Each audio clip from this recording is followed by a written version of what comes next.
Hello friends, இன்னைக்கு நம்ம இசை கிச்சனில் மிளகு ரசம் எப்படி வைக்கலாம்னு பார்க்கலாம் வாங்க. இப்போ செய்ய தேவையான பொருட்கள் எடுத்துக்கலாம். நான் ஒரு எலுமிச்சம்பழம் சைஸ் புளி எடுத்து ஊற வச்சு வச்சுருக்கிறேன். அரைக்க தேவையான பொருட்கள்: ஒரு தக்காளி, ஒரு ஸ்பூன் ஜீரகம், ஒரு ஸ்பூன் மிளகு, ஒரு 10 பல் பூண்டு எடுத்து வச்சுருக்கேன், ஒரு கொத்து கருவேப்பிலை எடுத்து வச்சுருக்கேன், கொஞ்சமாக கொத்தமல்லி எடுத்து வச்சுருக்கேன்.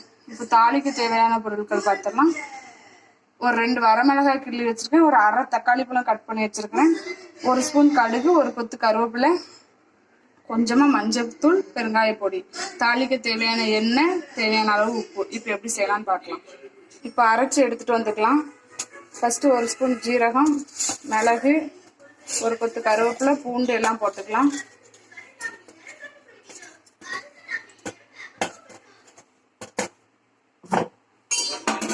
தக்காளி பழத்தை கட் பண்ணி போட்டுக்கலாம்.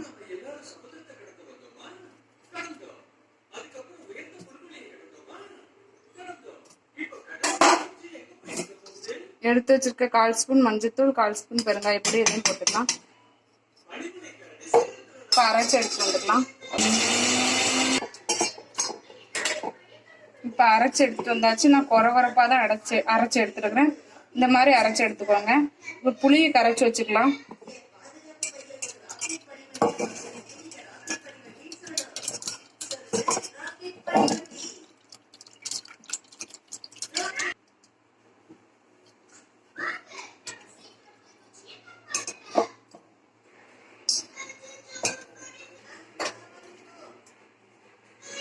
இப்போ புளியை கரைச்சி எடுத்தாச்சு. இந்த அரை தக்காளி பழம் கட் பண்ணி வச்சிருக்கோம்ல, அதையும் இது உள்ள போட்டுக்கலாம்.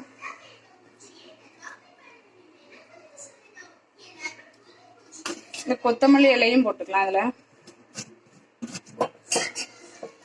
இந்த மூணையும் நல்லா பிசைஞ்சு எடுத்துக்கலாம்.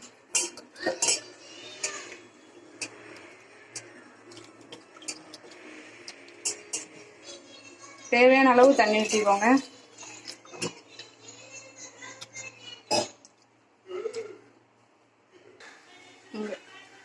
இப்போ பிசைஞ்சு கரைச்சி எடுத்து வச்சாச்சு. இப்போ தாளிச்சு கொட்டிடலாம். சட்டி அடுப்பில் வச்சாச்சு. எண்ணெய் ஊற்றிக்கலாம். 2 ஸ்பூன் எண்ணெய் ஊற்றிருக்கேன். இந்த கடுகு போட்டுக்கலாம். கடுகு போட்டுக்கலாம்.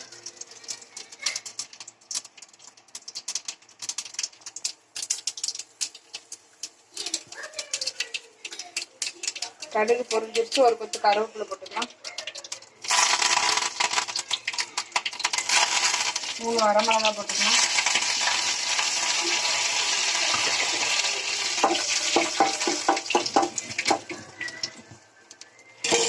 எடுத்து வச்சுக்க மசாலாவை போட்டுக்கலாம்.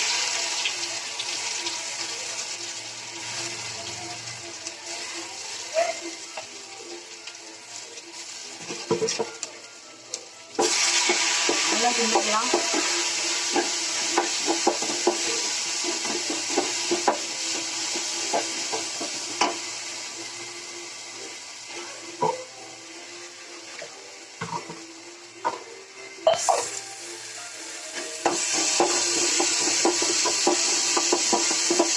நல்லா கிண்டி வச்சு கரைச்சி வச்சிருக்க புளி தண்ணியை ஊற்றிக்கலாம்.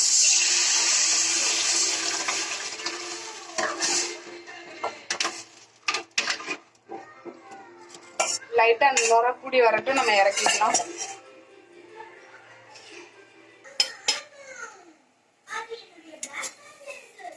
இப்போ லைட்டா நுர பொங்கி வந்துருச்சு.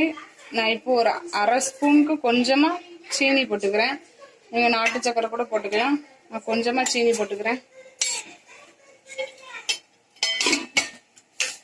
சீனி போட்டு ஒரு கிண்டி இப்போ இறக்கிடலாம். அடுப்பு ஆஃப் பண்ணிட்டு இறக்கிக்கலாம்.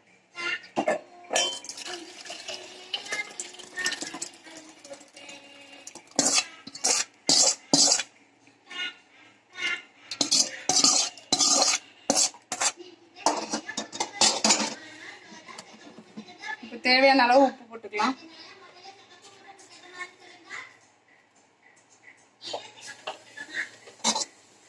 போட்டு கிண்டிக்கலாம். இப்போ ரசம் ரெடி ஆயிடுச்சு.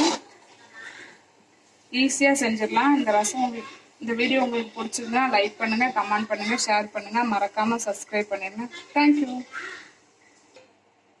மிளகு ரசம் சாப்பிட்றதுனால சளி இருமலுக்கு ரொம்ப நல்லது.